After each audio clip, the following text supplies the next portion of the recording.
Hello എല്ലാവർക്കും സുഖാണെന്ന് വിശ്വസിക്കുന്നു. അപ്പോൾ നല്ലൊരു വീഡിയോ ആയിട്ട് നമ്മളിതാ വീണ്ടും വന്നിരിക്കുന്നു. അപ്പോൾ ഇന്ന് നമ്മൾ ചെയ്യാൻ പോണത് അലോവേര വെച്ചിട്ടുള്ള നല്ലൊരു ഹെയർ കെയറിങ് മെത്തേഡാണ്. നമ്മുടെ വീട്ടിൽ വെച്ചിട്ട് തന്നെ നമുക്ക് ചെയ്യാൻ പറ്റുന്ന സിമ്പിൾ ഹെയർ കെയറിങ് ആണ് കേട്ടോ. അപ്പോൾ ഇന്നത്തെ വീഡിയോ എടുത്തു തരുന്ന ആൾ നമ്മുടെ കുട്ടപ്പായിയാണ്. അതുകൊണ്ട് തന്നെ നമുക്ക് കുറച്ച് ഡീറ്റെയിൽ ആയിട്ട് തന്നെ വീഡിയോ എടുക്കാൻ പറ്റുന്നുണ്ട് കേട്ടോ. അപ്പോൾ നമ്മുടെ വീടിൻ്റെ ബാക്കിലാണ് അലോവേരയൊക്കെ നമ്മൾ വെച്ചിട്ടുള്ളത്.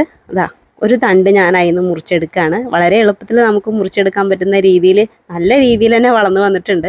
അപ്പോൾ നിങ്ങളെല്ലാവരും വീട്ടിൽ അലോവേര വെച്ച് പിടിപ്പിക്കുക. ഇത് വളരെ നല്ലതാണ്. സ്കിന്നിനും നമ്മുടെ മുടിക്കും ഹെൽത്തിനൊക്കെ വളരെ നല്ലതാണ്. അലോവേര ജ്യൂസ് അടിച്ച് കുടിച്ചിട്ട് നിങ്ങൾ വളരെ എളുപ്പത്തിൽ നമുക്ക് വീട്ടിലുണ്ടാക്കിയെടുക്കാൻ പറ്റുന്ന ഒരു ജ്യൂസാണ് അലോവേര ജ്യൂസ്. അപ്പോൾ ഞാൻ പറ്റുകയാണെങ്കിൽ അത് നമ്മുടെ വീഡിയോയിൽ ഒരു ദിവസം കാണിക്കാം കേട്ടോ. ഇനി അലോവേര മുറിച്ച് കഴിഞ്ഞാൽ നമുക്ക് ഇതേപോലെ വെള്ളത്തിൽ മുക്കിയിടണം. അതിലൊരു മഞ്ഞക്കറ വരാണ്ട് ആ മഞ്ഞക്കറ കളഞ്ഞിട്ട് വേണം നമ്മൾ അലോവേര ഹെയർ കെയറിനായാലും സ്കിൻ കെയറിനായാലും ഉപയോഗിക്കാൻ വേണ്ടിയിട്ട്. അപ്പോൾ ഇന്നത്തെ നമ്മുടെ ദൗത്യം എന്ന് പറയുന്നത് അലോവേര വെച്ചിട്ടൊരു ഹെയർ കെയറിങ് ആണ്. അതിന് അലോവേര മാത്രം പോരാട്ടോ ഇൻഗ്രീഡിയൻറ്റ്. അപ്പോൾ അതിന് മുന്നേ ആയിട്ട് മറ്റുള്ള ഇൻഗ്രീഡിയൻസ് ഒക്കെ തപ്പി പിടിക്കണേക്കാൾ മുന്നേ നമ്മൾ എന്ത് ചെയ്യണം, തലയിൽ എണ്ണയൊക്കെ തൊട്ട് പുരട്ടി നമ്മുടെ മുടിയിൽ കെട്ടൊക്കെ കളഞ്ഞ് ചീർപ്പുകൊണ്ട് ഒന്ന് ചീന്തി ഒതുക്കി വൃത്തിയാക്കിയിട്ട് നമുക്ക് എന്ത് ചെയ്യാം, നമ്മുടെ ബാക്കിയുള്ള ഇൻഗ്രീഡിയൻസ് ഒക്കെ പൊട്ടിക്കാൻ പോവാം. അപ്പോൾ അതിന് വേണ്ടിയിട്ട് ഞാൻ തൊട്ട് പരട്ടണ എണ്ണ നമ്മുടെ തന്നെ ഹെയർ ഓയിലായിട്ടുള്ള നിങ്ങളിൽ പലരും യൂസ് ചെയ്യുന്ന നമ്മുടെ രൂപശ്രീ ഹെയർ ഓയിലാണ്. ഇപ്പോൾ ആമസോണിലും അതേപോലെ തന്നെ നമുക്ക് വെബ്സൈറ്റിലൊക്കെ അവൈലബിൾ ആയിട്ട് കിട്ടുന്ന നമ്മുടെ രൂപശ്രീ ഹെയർ ഓയിൽ നിങ്ങൾക്ക് വാട്സപ്പിലൂടെയും കോൺടാക്ട് ചെയ്ത് കഴിഞ്ഞാൽ കിട്ടാവുന്നതാണ് കേട്ടോ. അപ്പോൾ ഇത് നന്നായിട്ട് തൊട്ട് പരട്ടി കൊടുക്കുകയാണ്. ഇനി നമുക്ക് കൈ കൊണ്ട് ആദ്യം ഒന്ന് വേറെടുത്ത് എടുക്കണം. അപ്പോൾ കയ്യിൽ കുറച്ച് എണ്ണയൊക്കെ ഉണ്ടായിക്കോട്ടെ. വളരെ ഡ്രൈ ആയിട്ട് കൈ ഇരുന്ന് കഴിഞ്ഞാൽ നമ്മുടെ മുടി നമുക്ക് വിചാരിച്ച പോലെ കെട്ടറുത്ത് കിട്ടിയെന്ന് വരില്ല. അപ്പോൾ കുറച്ച് സ്മൂത്തായി കിട്ടിക്കഴിഞ്ഞാൽ നമുക്ക് സിമ്പിളായിട്ട് ഇതേപോലെ കൈ കൊണ്ട് നമുക്ക് മുടി വേറെടുത്ത് വൃത്തിയാക്കാൻ പറ്റും കേട്ടോ. അപ്പോൾ ഇതേപോലെ ആദ്യം നിങ്ങൾ കൈ കൊണ്ടാണ് വേറെടുക്കേണ്ടത്. ആദ്യം തന്നെ ചെറുപ്പുകൊണ്ട് വേറെടുത്ത് കഴിഞ്ഞാൽ നമ്മുടെ മുടിയിൽ കെട്ടെങ്ങാനും ഉണ്ടെങ്കിൽ ചിലപ്പോൾ മുടി പൊട്ടി പോകാനുള്ള സാധ്യത ഉണ്ട്. പിന്നെ നമ്മൾ മുടിയുടെ തുമ്പത്ത് കെട്ടിറക്കുമ്പോൾ ഇതേപോലെ കടഭാഗത്ത് പിടിച്ചിട്ട് വേണം, എത്ര നീളം കുറഞ്ഞ മുടിയാണെങ്കിലും കടഭാഗത്ത് പിടിച്ചിട്ട് വേണം നിങ്ങൾ കെട്ടിറക്കാൻ വേണ്ടിയിട്ട് കേട്ടോ. അങ്ങനെ നമ്മുടെ കൈ കൊണ്ട് വേറെടുക്കലൊക്കെ കഴിഞ്ഞിട്ട് ഇനി ചീർപ്പുകൊണ്ട് വേറെടുക്കാം. നല്ല പല്ലകച്ചുള്ള ചീർപ്പ് നോക്കിയിട്ട് നിങ്ങൾ സെലക്ട് ചെയ്ത് മേടിക്കുക. നല്ല ക്വാളിറ്റി ഉള്ള ചീർപ്പ് നോക്കി മേടിക്കുക. അപ്പോൾ നമുക്ക് മുടി കെട്ടിറക്കാൻ എളുപ്പമാവും, ഒരു ഇഷ്ടമൊക്കെ തോന്നും ചെയ്യും. അങ്ങനെ ആദ്യം ഞാൻ ചെയ്യണത് മുടിയുടെ തുമ്പത്തുള്ള കെട്ടൊന്ന് അറുത്തെടുക്കുകയാണ്. ഇതെന്തിനാണ് ചെയ്യണമെന്ന് വെച്ച് കഴിഞ്ഞാൽ നമ്മൾ മോൾ ഭാഗത്തു നിന്ന് കെട്ടറുത്ത് വരുമ്പോൾ അടിഭാഗത്ത് നമുക്ക് വലിയൊരു കൂടാരം പോലെ ആവാതിരിക്കാൻ വേണ്ടിയിട്ടാണ് കേട്ടോ. അപ്പോൾ ഒരു ഇഴപ്പിന്നിൻ്റെ അളവിന് ഞാൻ മുടി ബാക്കിൽ നിന്ന് എടുത്തിട്ടുണ്ട്. ഫ്രണ്ടിൽ നിന്ന് എടുത്ത് കെട്ടിറക്കണവരുണ്ട്, പക്ഷേ എനിക്ക് എളുപ്പം കുറച്ചും കൂടിയും ബാക്കിൽ നിന്ന് കെട്ടറുത്ത് വരുന്നതാണ്. അപ്പോൾ നിങ്ങൾ അങ്ങനെ തന്നെ ചെയ്ത് നോക്കൂ. വളരെ എളുപ്പത്തിൽ നമുക്ക് മുടി കെട്ടിറക്കാൻ പറ്റും കേട്ടോ. അപ്പോൾ ഇതേപോലെ മുടിയുടെ തുമ്പത്ത് കൂടാരം ഉണ്ടാവാതിരിക്കാൻ വേണ്ടി ഞാൻ ആദ്യം തന്നെ എന്ത് ചെയ്തത്, ചീർപ്പുകൊണ്ട് മുടിയുടെ തുമ്പ് ഒന്ന് കെട്ടിറത്ത് കൊടുത്തത്. അപ്പോൾ അതും നിങ്ങൾ കെട്ടിറക്കുമ്പോൾ മുകളിൽ ഞാൻ പിടിക്കുന്ന ശൈലിയൊക്കെ കണ്ടില്ലേ, അതേപോലെ നിങ്ങൾ ചെയ്താൽ മതി. എത്ര നീളം കുറഞ്ഞ മുടിയാണെങ്കിലും നിങ്ങൾ അങ്ങനെ ചെയ്ത് കഴിഞ്ഞാൽ നമ്മുടെ റൂട്ട്സിന് കംപ്ലൈൻറ്റ് വരില്ല. അതായത് നമ്മുടെ മുടി പറഞ്ഞു പോരാതിരിക്കാനൊക്കെ നല്ല ഹെൽപ്ഫുള്ളാവും കേട്ടോ. അപ്പോൾ ഇതേപോലെ നിങ്ങൾ മടിയിലിട്ടിട്ട് നമ്മുടെ മുടിയുടെ തുമ്പ് ഒന്ന് കെട്ടിറക്കുകയാണെങ്കിൽ പൊട്ടി പോവാതിരിക്കാനും മുടിക്കൊരു സപ്പോർട്ട് എന്ന രീതിയിൽ നമ്മുടെ മടി നമുക്ക് താങ്ങായി നിൽക്കും. അപ്പോൾ ഇങ്ങനെയുള്ള കാര്യങ്ങളൊക്കെ ചെറുതാണെങ്കിലും ചിലപ്പോൾ നിങ്ങൾക്ക് കേൾക്കുമ്പോൾ ചിരി വരുന്നുണ്ടെങ്കിലും അതൊരു വലിയൊരു കാര്യമാണ്. അപ്പോൾ നിങ്ങൾ ജസ്റ്റ് ഒന്ന് ചെയ്ത് നോക്കി നോക്കൂ. അങ്ങനെ ഞാൻ എൻ്റെ കയ്യിൽ കുറച്ച് നമ്മുടെ രൂപശ്രീ ഹെയർ ഓയിൽ എടുത്തിട്ട് ഈ ഭാഗം ഒന്ന് കെട്ടിറത്ത് കഴിഞ്ഞപ്പോൾ ഞാൻ ആ ഭാഗത്തുനിന്ന് എണ്ണ തൊട്ട് പരട്ടി കൊടുക്കുകയാണ് കേട്ടോ. അതിന് വേണ്ട എണ്ണ എടുത്ത് ഞാൻ കയ്യിൽ തിരുമ്മിയിട്ട് നമ്മുടെ തലയുടെ ഒട്ടിലും മുടിയിലേക്കൊക്കെ നന്നായിട്ട് തേച്ച് പിടിപ്പിച്ച് കൊടുക്കുകയാണ്. ഇതേപോലെ രണ്ട് സൈഡും നിങ്ങൾ മുടി നല്ലോണം വൃത്തിയാക്കി ആവശ്യത്തിന് എണ്ണ നന്നായി തൊട്ട് പരട്ടി കൊടുക്കുക. ഇത് കുളി കഴിഞ്ഞതിന് ശേഷം നമ്മുടെ മുടിയിലുണ്ടാവുന്ന ഡ്രൈനൻസ്, സ്പ്ലിറ്റൻസ്, മുടി കൊഴിച്ചിൽ ഇതൊക്കെ തടയാനായിട്ട് നമുക്ക് ഹെൽപ്പ് ചെയ്യും. പിന്നെ കുളിക്കുന്നതിന് മുന്നേ നമ്മുടെ മുടിയിൽ കെട്ടിറക്കാതെയും വൃത്തിയാക്കാതെയും കുളിച്ച് കഴിഞ്ഞാൽ ഉണ്ടാവുന്നത് ആ മുടിയിലുണ്ടാവുന്ന കെട്ട് കൂടുതലായിട്ട് കെട്ടാവാനും മുടിയിൽ കായ വരാനൊക്കെ സാധ്യത കൂടുതലാണ്. ഇനി ഞാൻ ചെയ്യാൻ പോകുന്ന പ്രക്രിയ എന്ന് പറയുന്നത് തല കുമ്പിട്ടിട്ട് നമ്മുടെ തലയുടെ ഓട്ടിൽ എണ്ണ തൊട്ട് പരട്ടി കൊടുക്കുക എന്നുള്ളതാണ്. നമ്മുടെ തലയിലേക്ക് ബ്ലഡ് സർക്കുലേഷൻ കൂടാനും നമ്മുടെ മുടിയുടെ ആരോഗ്യത്തിനും നമ്മുടെ മുടി കൊഴിയുന്നതൊക്കെ തടയാൻ വേണ്ടി ഈ ഒരു ഹെയർ കെയർ നമ്മളതിനെ നന്നായിട്ട് സഹായിക്കും. എപ്പോഴും നമ്മൾ മസാജ് ചെയ്ത് കൊടുക്കുമ്പോൾ നമ്മുടെ കയ്യിൽ കുറച്ച് എണ്ണ ഉണ്ടായിക്കോട്ടെ. നമ്മൾ ഏത് എണ്ണയാണോ യൂസ് ചെയ്യണത് ആ എണ്ണ നിങ്ങൾക്ക് ഇഷ്ടത്തോടെ യൂസ് ചെയ്യാവുന്നതാണ് കേട്ടോ. അങ്ങനെ രൂപശ്രീ ഹെയർ ഓയിൽ യൂസ് ചെയ്യുന്നവർ ഈ ഒരു മെത്തേഡിൽ തന്നെ നമുക്ക് രൂപശ്രീ ഹെയർ ഓയിൽ തലയിൽ യൂസ് ചെയ്ത് കൊടുക്കാവുന്നതാണ്. അങ്ങനെ നമ്മുടേതാ എണ്ണയൊക്കെ നന്നായിട്ട് തൊട്ട് പരട്ടി കൊടുത്തതിന് ശേഷം മുടിയൊക്കെ ഒന്ന് കെട്ടി ഒതുക്കി വെച്ച് നമ്മുടെ ഈ തെച്ചിപ്പൂവ് കാട്ട് തെച്ചിയാണിത്. അപ്പോൾ കാട്ട് തെച്ചിപ്പൂ നമ്മുടെ വീടിൻ്റെ 4 ഓറും നല്ലോണം നിൽക്കുന്നുണ്ട്. അപ്പോൾ അത് ഞാൻ കുറച്ച് പൊട്ടിക്കാൻ പോവുകയാണ്. നമ്മുടെ സ്കിന്നിൽ എന്ത് ഡാമേജ് ഉണ്ടെങ്കിലും, നമ്മുടെ സ്കിന്നിൽ ഇപ്പോൾ മറ്റെന്തെങ്കിലും കെമിക്കലോ ഷാമ്പുവോ അല്ലെങ്കിൽ എന്തെങ്കിലും ഹെയർ കെയർ ട്രീറ്റ്മെൻറ്റുകളോ ഇങ്ങനെ എന്തെങ്കിലും ചെയ്തിട്ടുണ്ടെങ്കിൽ നമ്മുടെ സ്ഥലയുടെ വീട്ടിലെ സ്കിന്ന് ഡാമേജ് ആയിട്ടുണ്ടാവും.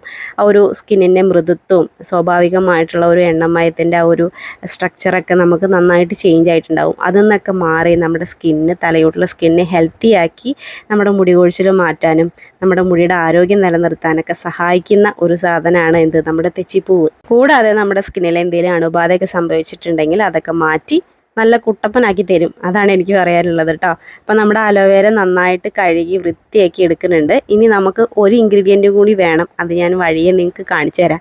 എല്ലാം കൂടി ഒപ്പം കാണിച്ചു തന്നാൽ ശരിയാവില്ല. അപ്പോൾ ഞാൻ അലോവേര ഒന്നുകൂടി കഴുകി ഒന്നുകൂടി ഫ്രഷ് ആയിട്ടുള്ള വെള്ളത്തിലിട്ട് വെച്ചിട്ടുണ്ട് കേട്ടോ. അപ്പോൾ ഞാനതൊരു മിക്സി എടുത്തിട്ട് നമ്മുടെ കുറച്ച് തെച്ചിപ്പൂവ് എടുത്തിട്ടുള്ളൂ. തോനെ കിട്ടിക്കഴിഞ്ഞാൽ നല്ലതാണ്. അപ്പോൾ അത് ആ തെച്ചിപ്പൂവ് ആ മിക്സിയിലോട്ട് ഇട്ടിട്ടുണ്ട്. ഇനി നമുക്ക് അലോവേരയുടെ ജെല്ല് എടുക്കണം. വളരെ എളുപ്പത്തിൽ നമുക്ക് അലോവേരയുടെ ജെല്ല് എടുക്കാം. ഈ കറ്റാവാഴ മുള്ള് ഭയങ്കര പശകാണ് കേട്ടോ. നിങ്ങൾ വിചാരിക്കും അത്ര വലിയ കുത്തണ മുള്ളൊന്നല്ലല്ലോ എന്ന്. പക്ഷേ നമ്മുടെ ഈ കയ്യിലെ തൊലിക്കൊക്കെ കട്ടിയില്ലാത്ത ആളുകൾക്ക് വളരെ പ്രശ്നമാണ്. എനിക്കൊക്കെ അതിൻ്റെ മുള്ളൊന്ന് തട്ടി കഴിഞ്ഞാൽ അപ്പോൾ പൊട്ടുണ്ട് കൈ. അങ്ങനെയാണ്. അപ്പോൾ നമുക്ക് അലോവേരയുടെ ജെല്ല് ഇതേപോലെ സ്പൂൺ കൊണ്ട് വളരെ എളുപ്പത്തിൽ നമുക്ക് എടുക്കാൻ പറ്റും കേട്ടോ. അത് നമ്മുടെ മിക്സിയിലോട്ടാണ് നമ്മൾ ഇട്ട് കൊടുക്കേണ്ടത്. അങ്ങനെ അലോവേരയുടെ ജെല്ല് ഞാനിവിടെ എടുക്കുന്നത് ഈ ഒരു രീതിയിലാണ്. അങ്ങനെ അലോവേരയുടെ ജെല്ലൊക്കെ ഇതാ കഷ്ണം കഷ്ണമാക്കിയിട്ട് നമ്മുടെ മിക്സിയിലോട്ട് തെച്ചിപ്പൂ കിടക്കുന്ന അതേ സ്ഥാനത്തോട്ട് ഞാൻ ഇട്ട് കൊടുത്തിട്ടുണ്ട്. ഇനി നമുക്ക് വേണ്ടത് തേങ്ങയാണ്. തേങ്ങ നമുക്ക് ചിരകിയിട്ട് എടുക്കുന്നതാണ് ഏറ്റവും നല്ലത്. പക്ഷെ ഞാനിവിടെ ചിരകാനൊരു മടി കാരണം നമ്മുടെ കത്തി കൊണ്ട് കുത്തി കൊടുത്തിട്ടാണ് എടുക്കുന്നത്. ഇങ്ങനെ കുത്തി കൊടുത്തിട്ട് എടുക്കുമ്പോൾ നിങ്ങൾ എന്ത് ചെയ്യണം എന്ന് വെച്ച് കഴിഞ്ഞാൽ അത് ചെറുതായി കഷ്ണങ്ങളാക്കി ഇട്ട് കൊടുത്താൽ മതി കേട്ടോ. ചിലപ്പോൾ അരഞ്ഞ് കിട്ടാൻ ബുദ്ധിമുട്ടാവും. അപ്പം നമ്മുടെ മിക്സിക്ക് വലിയ കുഴപ്പമില്ലാത്തതുകൊണ്ട് നമ്മൾ ഇങ്ങനെ ഇട്ടിട്ട് അരച്ചെടുക്കുകയാണ് കേട്ടോ ചെയ്യണത്. അങ്ങനെ മിക്സിയിലൊക്കെ ഇട്ടതിന് ശേഷം നന്നായിട്ടൊന്ന് അടിച്ചെടുക്കട്ടെ. നന്നായിട്ടൊന്ന് അരച്ചെടുത്ത് കഴിഞ്ഞാൽ നമുക്ക് ആ ഒരു തലയിൽ തേക്കാൻ പറ്റുന്ന രീതിയിൽ നമുക്ക് ആയി കിട്ടും കേട്ടോ. എന്നാൽ നന്നായിട്ട് കുഴമ്പ് രൂപത്തിലല്ല, എന്നാൽ നന്നായിട്ട് വെള്ളത്തിൻ്റെ രൂപത്തിലല്ല, ആ ഒരു കൺസിസ്റ്റൻസിയിലാണ് നമുക്കിവിടെ നമ്മുടെ ജെല്ല് കിട്ടുക. ഇനി കുറച്ചും കൂടി ഉണ്ട് നമ്മുടെ അലോവേര. അപ്പോൾ അതെനിക്ക് കളയാൻ തോന്നുന്നില്ല.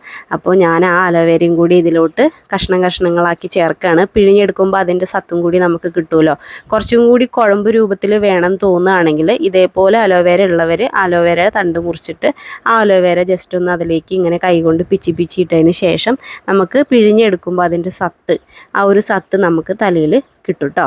ഇതേപോലെ കഷ്ണങ്ങളായിട്ട് നമ്മൾ അലോവേര അതിലിട്ട് കൊടുത്താൽ മതി. എന്നിട്ട് നമുക്ക് പിഴിഞ്ഞെടുക്കുമ്പോൾ അതിൻ്റെ കൊഴുപ്പില്ലേ, ആ ഒരു ജെല്ല് നമുക്ക് കിട്ടും. അപ്പോൾ നമുക്ക് തലയിൽ വളരെ എളുപ്പത്തിൽ തേച്ച് കൊടുക്കാനും പറ്റും. ഒരു സ്മൂത്തി കൺസിസ്റ്റൻസിയിൽ നമുക്കത് തലയിൽ തേച്ച് കൊടുക്കാൻ വളരെ എളുപ്പമായിരിക്കും. ചിലപ്പോൾ വെള്ളം പോലെയുള്ളതാണെങ്കിൽ ചിലപ്പോൾ ഒലിച്ച് വരാനുള്ള സാധ്യത ഉണ്ട്. അപ്പോൾ ഇതേപോലെ കുറച്ച് കട്ടിക്കും ഒരു സ്മൂത്തായിട്ടുള്ള അളവിലൊക്കെ ആണെങ്കിൽ നമുക്ക് എന്ത് ചെയ്യാൻ പറ്റും, തലയിൽ അത്യാവശ്യം നല്ല രീതിയിൽ തേച്ച് പിടിപ്പിക്കാൻ പറ്റും. ഒലിച്ചു പോവാതെയൊക്കെ എല്ലായിടത്തും തലയിൽ പിടിക്കാനും അത് എളുപ്പത്തിൽ പറ്റും കേട്ടോ. അങ്ങനെ ഞാൻ ആ ഒരു കൊഴുപ്പൊക്കെ നന്നായിട്ട് പിഴിഞ്ഞെടുത്തിട്ടുണ്ട്. ഇനി നമുക്ക് ഇത് തലയിൽ തേച്ച് പിടിപ്പിക്കാം. നമ്മുടെ തലയിൽ ഉണ്ടാവുന്ന താരം കളയാനും മുടി കൊഴിച്ചിൽ മാറ്റാനും മുടി നല്ല ഹെൽത്തി ആയിട്ട് വളരാനും ഹെൽപ്പ് ചെയ്യുന്നൊരു സാധനമാണ് നമ്മുടെ തേങ്ങാപ്പാൽ അല്ലേ. അപ്പോൾ നിങ്ങൾക്ക് പണ്ട് തൊട്ടേ അറിയാം, നമ്മൾ കുട്ടികളെയൊക്കെ കുളിപ്പിക്കുമ്പോൾ തലയിലത്തെ ഈ അഴുക്കും ചളിയൊക്കെ പോകാൻ വേണ്ടിയിട്ട് ഇവിടെ അമ്മയൊക്കെ ചെറുപയറിൻ്റെ പൊടിയും തേങ്ങാപ്പാലൊക്കെ ചേർത്തിട്ട് തലയിലും ഉണ്ണീനെ മേലൊക്കെ കുളിപ്പിക്കാറുണ്ട്. അപ്പോൾ അതിൻ്റെ ഗുണങ്ങൾ അപ്പം തന്നെ നമുക്ക് പണ്ട് മുതലേ അറിയുന്നൊരു കാര്യമാണ് അല്ലേ. അപ്പോൾ തേങ്ങാപ്പാൽ എന്ന് പറയുന്നത് നമ്മുടെ തലയോട്ടിലെ സ്കിന്ന് നല്ല ആരോഗ്യത്തോടെ കൂടെ ഇരിക്കാനും നമ്മുടെ മുടി വളർച്ചയ്ക്കും നമ്മുടെ മുടിയുടെ സ്ട്രക്ചർ നന്നായിരിക്കാനും മുടി കൊഴിച്ചിൽ മാറ്റാനും നമ്മുടെ റൂട്ട്സിന് ബലം നൽകാനൊക്കെ ഹെൽപ്പ് ചെയ്യുന്ന ഒരു സാധനമാണ്. അപ്പോൾ അതുകൊണ്ട് തന്നെ നിങ്ങൾ ഈ ഒരു 3 ഇൻഗ്രീഡിയൻസും വിട്ട് കളയാതെ 3ഉം എടുത്ത് ഉപയോഗിക്കുകയാണെങ്കിൽ നിങ്ങൾക്ക് ഇൻസ്റ്റൻ്റ് ആയിട്ട് തന്നെ റിസൾട്ട് 100% കിട്ടുന്നതായിരിക്കും. മുടി കൊഴിച്ചിൽ പെട്ടെന്ന് തന്നെ മാറിക്കിട്ടും കേട്ടോ. ആഴ്ചയിൽ ഒരു 3 ദിവസം നമുക്കിത് ട്രൈ ചെയ്ത് നോക്കാവുന്നതാണ്. ഷാമ്പു ഇടുന്ന ദിവസവും നിങ്ങൾക്കിത് ട്രൈ ചെയ്ത് നോക്കാം കേട്ടോ. യാതൊരു കുഴപ്പമില്ല. കുട്ടികൾക്കും നമുക്കിത് തേച്ച് കൊടുക്കാം കേട്ടോ. പിന്നെ നീരിറക്കത്തിൻ്റെ പ്രശ്നമുള്ള ആളുകൾക്ക് നമുക്കിത് കുറേ നേരം തലയിൽ തേച്ച് പിടിപ്പിക്കേണ്ട ആവശ്യമില്ല. നിങ്ങൾ കുളിക്കുന്ന സമയത്ത് തേച്ചിട്ട് നിങ്ങൾക്ക് ഒരു 5 മിനിറ്റ് കഴിഞ്ഞാൽ അപ്പം തന്നെ കഴുകി കളയാം കേട്ടോ. നീരിറക്കത്തിൻ്റെ പ്രശ്നം വരില്ലേ. കാരണം എന്താണെന്ന് വെച്ച് കഴിഞ്ഞാൽ നമ്മളിതിൽ തെച്ചിപ്പൂ ചേർക്കണുണ്ട് കേട്ടോ. അതുകൊണ്ടാണ്. അപ്പോൾ നമ്മൾ തലയുടെ കൂട്ടിൽ അത്യാവശ്യം നല്ല രീതിയിൽ എല്ലായിടത്തും തേച്ച് പിടിപ്പിക്കുകയാണ്. വളരെ കുറച്ചേ ഉള്ളൂ നിങ്ങൾ വിചാരിക്കേണ്ട. പക്ഷേ ഇത് ഇത്രയും മതി. അത്രയും പവർഫുള്ളായിട്ടുള്ള ഒരു സാധനമാണ്. ആഴ്ചയിൽ ഒരു 3 ദിവസം നിങ്ങൾക്ക് തലയിൽ തേച്ച് പിടിപ്പിക്കാം കേട്ടോ. ഷാമ്പൂ ഇടുന്ന ദിവസം നിങ്ങൾക്ക് തേച്ച് പിടിപ്പിക്കാം, ഒരു കുഴപ്പമില്ല. എന്നിട്ട് നിങ്ങൾക്ക് സാധാരണ രീതിയിൽ നമ്മൾ എണ്ണ നല്ലോണം തേച്ചിട്ട് ഇത് തലയിൽ അപ്ലൈ ചെയ്തിട്ട് നിങ്ങൾക്കൊരു 10-15 മിനിറ്റ് കഴിഞ്ഞാൽ ഷാമ്പൂ യൂസ് ചെയ്ത് കളയാവുന്നതാണ്. ഒരു കുഴപ്പമില്ല കേട്ടോ. അപ്പോൾ ഈ ഒരു ഹെയർ കെയർ മെത്തേഡ് നമുക്ക് ആഴ്ചയിൽ 3 ദിവസം ചെയ്തിട്ട് നോർമൽ പച്ചവെള്ളത്തിൽ കഴുകി കളഞ്ഞാലും യാതൊരു കുഴപ്പമില്ല കേട്ടോ. അപ്പോൾ വളരെ എളുപ്പത്തിൽ നമുക്ക് വീട്ടിൽ ഉണ്ടാക്കിയെടുക്കാൻ പറ്റുന്നതും വളരെ ഗുണമുള്ള ഒരു സാധനമാണ് ഈ ഒരു ഹെയർ കെയർ മെത്തേഡ്. നമുക്ക് എല്ലാ പ്രായക്കാർക്കും ചെയ്യാൻ പറ്റുന്ന ഒരു ഹെയർ കെയർ മെത്തേഡാണ്. ഇനിയിപ്പോൾ അലോവേര യൂസ് ചെയ്യാൻ ബുദ്ധിമുട്ടാണ് എന്ന് തോന്നുന്നവർക്ക് ഇതിൽ ഉലുവ ചേർക്കാവുന്നതാണ് കേട്ടോ. ഉലുവയുടെ പൊടി, ഒരു കാര്യം ശ്രദ്ധിക്കുക, ഉലുവപ്പൊടി കുതിർത്തിട്ട് അത് ചാറ് പിഴിഞ്ഞിട്ട് വേണം നിങ്ങളിതിൽ ചേർക്കാൻ വേണ്ടിയിട്ട് കേട്ടോ. ഡയറക്റ്റ് നിങ്ങൾ ചേർക്കരുത്. അപ്പോൾ ഈ ഒരു വീഡിയോ നിങ്ങൾക്ക് എല്ലാവർക്കും ഇഷ്ടമാണെന്ന് വിചാരിക്കുന്നു. ഇഷ്ടമായെങ്കിൽ നിങ്ങളെല്ലാവരും വീട്ടിൽ ജസ്റ്റ് ഒന്ന് ട്രൈ ചെയ്ത് നോക്കി നോക്കുക. ഒരു 10-15 മിനിറ്റ് ഇരുന്നിട്ട് ഞാൻ നോർമൽ പച്ചവെള്ളത്തിൽ വാഷ് ചെയ്ത് കളയും. ഇത് തുടച്ചെടുത്ത് ഞാൻ തേച്ച് കഴിഞ്ഞു കേട്ടോ. അപ്പോൾ ഈ ഒരു വീഡിയോ നിങ്ങളെല്ലാവരും ഇഷ്ടമായി ചെന്ന് ലൈക്ക് ചെയ്യുക, പറഞ്ഞു കൊടുക്കുക എല്ലാവർക്കും. അപ്പോൾ നമുക്കിനിയൊരു ജ്യൂസ് കുടിക്കാം. അപ്പോൾ ഞാൻ പറഞ്ഞല്ലോ, ഇപ്പോൾ കുറേ ദിവസങ്ങളായിട്ട് ഒരാഴ്ചയൊക്കെ ആയിട്ട് ഞാൻ നന്നായിട്ട് ജ്യൂസ് കുടിക്കുന്നുണ്ട്. എല്ലാ ദിവസവും ഒരു ജ്യൂസ് മസ്റ്റാണ്. അങ്ങനെ ഞാനും എൻ്റെ കുട്ടപ്പായും വീഡിയോ എടുത്ത ക്ഷീണം മാറ്റാൻ വേണ്ടിയിട്ട് നല്ലൊരു ജ്യൂസൊക്കെ അങ്ങോട്ട് പാർസലാക്കാണ് കേട്ടോ. ഈ ജ്യൂസിൻ്റെ റെസിപ്പി ഞാൻ പറഞ്ഞുതരാം. നമ്മൾ കാണിച്ചിട്ടുണ്ട് തോന്നുന്നു. തണ്ണിമത്തനും മൂസമ്പിയും അതേപോലെ തന്നെ ആ പൈനാപ്പിളൊക്കെ ഇട്ടിട്ട് നല്ല അടിപൊളി ഒരു ജ്യൂസാണ് കേട്ടോ. അപ്പോൾ കുട്ടപ്പായ്ക്ക് നല്ല ഇഷ്ടമായിട്ടുണ്ട്. കുട്ടപ്പായ്ക്ക് മധുരം എത്ര ഇട്ടാലും മതിയാവില്ല. അതായത് നമ്മൾ പഞ്ചസാര അല്ലല്ലോ ചേർക്കണം, പൈനാപ്പിളല്ലേ. അപ്പോൾ മധുരം കുറച്ച് കുറവാണ് അമ്മ പറഞ്ഞു. ഒന്ന് പോയി കൈ അവിടെ നിന്ന് പറഞ്ഞു. ഞാൻ മധുരത്തിൻ്റെ ആളാണ് അവൻ്റെ അച്ഛനൊക്കെ. അപ്പോൾ എല്ലാവർക്കും ടാറ്റ ബൈ, സീ യു. നമുക്ക് അടുത്ത വീഡിയോയിൽ ഉഷാറായിട്ട് കാണാം. നല്ല വീഡിയോസായിട്ട് ഞങ്ങൾ ഇനിയും വരുന്നതായിരിക്കും.